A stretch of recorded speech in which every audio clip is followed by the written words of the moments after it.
मी मीनावीरा चौहान, शहर औरंगाबाद उपासना केंद्र। माझा मुलगा ज्यावेळेस 10वी पास करून पॉलिटेक्निकला त्याला ॲडमिशन मिळाले, त्यावेळेस मी खूप काळजीत होते की हा 10वी झालेला मुलगा मी याला बाहेरगावी कधी ठेवले तर याचं आयुष्य बरोबर मी घडू शकणार आहे की नाही। पण मी ज्यावेळेस 2000 सालापासून बापूंकडे होती त्यावेळेस मला पूर्ण खात्री होती की नाही, माझा बापू हा व्यवस्थित त्याला सांभाळणार आहे। आणि माझी आर्थिक कंडिशन होती चांगली। माझे मिस्टर LIC ऑफिसमध्ये IT मॅनेजर होते, पण माझ्याकडे जबाबदाऱ्या ह्या भरपूर होत्या। त्यामुळे मी थोडी दुविधेत होती की मी याचा खर्च पेलू शकणार आहे की नाही। आणि मी सुरुवातीपासून एक संसाराला हातभार लागावा म्हणून माझे स्वतःचे कष्ट हे चालूच होते।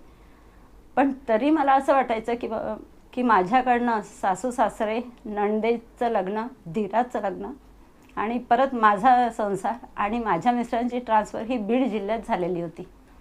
त्यामुळे मला हे 4 कुटुंब पाळणं म्हणजे फार अवघड वाटायचं। आणि वेळ होतं ते फक्त बापूंचं, तर माझे दुसरे जे कार्य आहे मग त्याला मला वेळ कमी मिळायचा। मी स्कूल बॅग वगैरे सगळे शिवणकाम माझं चालू करून माझं वरच्यावर उदरनिर्वाहाचं सपोर्ट माझं चालूच होतं। पण मला बापू हा सोडायचाच नव्हता, त्यामुळे थोडासा त्रास व्हायचा। आणि त्या पिरियडमध्ये ह्या मुलाचा पॉलिटेक्निकला नंबर नांदेड जिल्ह्यात लागला, गुरु गोविंद सिंगला। आणि याला पाठवताना थोडंसं आई ह्या नात्याने मला तो त्रास झाला की हा व्यवस्थित तिथे राहणार आहे का। पण म्हटलं नाही, त्याला त्या दिवशी मी केंद्रात घेऊन गेली। तर तसंही बापूभक्त, पूर्ण परिवार माझा बापूभक्त आहेच, पण त्या दिवशी त्याला सांगितलं तुला आज यायचंच आहे आणि तू बापूंचं दर्शन घेतल्याशिवाय तुला मी इथनं जाऊच देणार नाही नांदेडला। तो आला। त्याच्यानंतर मी बापूंचं लॉकेट घेतलं आणि लॉकेट घेऊन मी बापूंच्या चरणावर ठेवून आणि बापूंसमोर त्याच्या गळ्यात टाकलं, बापू हे साक्षी म्हणून मी तुम्हाला ठेवते त्याच्यासोबत, तुम्हाला त्याच्यासोबत राहावंच लागणार आहे बापू, तुम्हाला सांभाळावं लागणार आहे। कारण मी जाऊ शकणार नाही, नेहमी तिथे जाऊन त्याच्याकडे लक्ष देऊ शकणार नाही आहे। त्यामुळे हा माझा अनुभव जो आहे तो पदोपदी आपल्यासोबत आणि आपल्या मुलांसोबत कसा राहतो मला हे दाखवायचं आहे। कारण ज्यावेळेस माझी कंडिशन अशी होती की माझा मुलगा जातोय तर मी त्याला फक्त पॅसेंजरचा खर्च मी उचलू शकत होती। त्यामुळे त्याला माहिती आहे की आपल्याला पॅसेंजरशिवाय पर्याय नाही आहे। मग त्यांनी रात्री 2ला नांदेडहून निघताना, कारण तो महिन्यातनं 3 आठवड्यातनं एकदा यायचा, त्यावेळेस त्याच्याकडे ओझं भरपूर राहायचं। घरी आल्यावर सगळे कपडे स्वच्छ वगैरे करणं हे कामं, त्यामुळे भरपूर ओझं त्याच्याकडे राहायचं। आणि त्या दिवशी तो औरंगाबादला येत होता। रात्री 2 वाजता हॉस्टेलमधनं निघाला।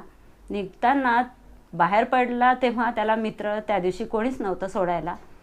मग तो एकटा निघाला। एकटा निघाल्यावर त्याला ओझं काही पेलवेना, लहानच होता, त्यामुळे तो एकीकडे ओझं सांभाळतोय आणि पूर्ण रस्त्याची लाईट पूर्ण गुल झाली। त्यामुळे हा लहान वयाचा मुलगा खूप घाबरला। पुढे जातोच आहे आणि पायी येतोय, त्याला रिक्षा नाही तिथे, काहीच नाही। त्यामुळे तो इतका काही घाबरला आणि इतका बेचैन होऊन अगदी चालतोच आहे, काही रिक्षा मिळेना, काहीच नाही।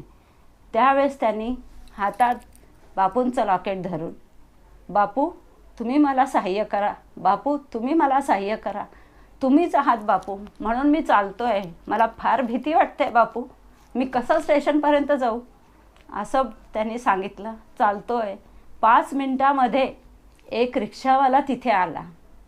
तिथे आल्यानंतर त्या रिक्षावाल्याचा जाणं अगदी अपोजिट, तो तिकडे जातोय, हा इकडे येतोय, अपोजिट साईड रिक्षावाल्याची। त्यामुळे त्याला असं वाटलं मी याला विचारू की नाही, हा ह्या साईडला जातोय, मला ह्या साईडला जायचं आहे। पण त्याने विचारलं, काका तुम्ही मला स्टेशनला सोडाल का। तर तेव्हा तो पहिले बोलला की नाही रे बाळा, म्हणे मी तर घरी जातोय, मला आज नेमका तसाही उशीर झाला आहे, तर मी नाही येऊ शकणार। तो रिक्षावाला परत पुढे त्याच्याच मार्गाने जात होता, पण त्याला माहिती नाही काय सुचलं, तो रिक्षावाला त्याच्या समोर आला। त्याने सांगितलं चल म्हणे बेटा, मी तुला सोडून देतो, असं म्हणून। मग तो रिक्षावाला याने सामान आतमध्ये ठेवला, तो गेला स्टेशनवर गेल्यावर त्याला दुसऱ्या दादऱ्याला चढून तिथे त्यावेळेस त्याची ट्रेन आली होती.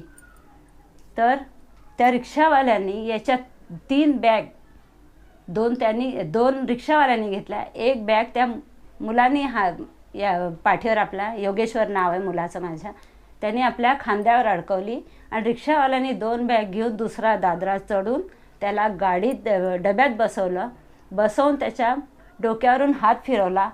म्हणे, बेटा रात्र आहे, तू झोपू नको, लक्ष ठेव, बॅग व्यवस्थित सांभाळ. आणि असं म्हणून तो रिक्षावाला खाली उतरतोय, व्यवस्थित तू जा बाळा असं म्हणून. तर हा विचारतोय की काका किती पैसे झाले, तुम्ही पैसे घेतले नाही आहे, काका थांबा ना असं म्हणून त्यांनी अडवलं. तर तो रिक्षावाला थांबून तिथे परत, अरे बाळा राहू दे, मी घरीच जात होतो ना म्हणून तुला सोडलं.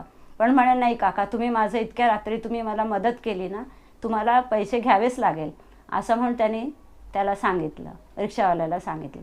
रिक्षावाल्याने सांगितलं, म्हणे, बेटा सेवा हाच फक्त माझा धर्म आहे, मी पैसे घेणार नाही असं म्हणून फक्त सांगितलं. आणि तिथनं ट्रेनच्या खाली उतरून कुठे तो माणूस गायब झाला.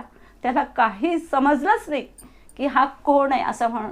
आणि आजही त्याला हा अनुभव विचारला तर त्याच्या अंगाला काटा उभा राहतो. म्हणे, आई बापूंशिवाय मला त्या दिवशी कोणीच मदत केली नाही, इतकी भयानक कंडिशन होती त्या दिवशी.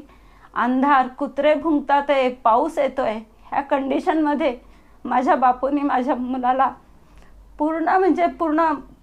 पूर्ण विश्वास माझ्या बापूंनी दाखवला की पहा, तू सांगितलंयस ना तसं मी तुझ्या बाळाला पूर्ण सांभाळतोय असं म्हणून माझ्या बापूंनी आजपर्यंत माझ्या संसारात ज्या काही अडचणी आहेत ते सगळं माझ्या बापूंशिवाय कोणीच करू शकत नाही. आणि तो करणार ही मला पूर्ण शाश्वती आहे. त्यामुळे बापू, श्रीराम, अंबज्ञ नाथ संवेद.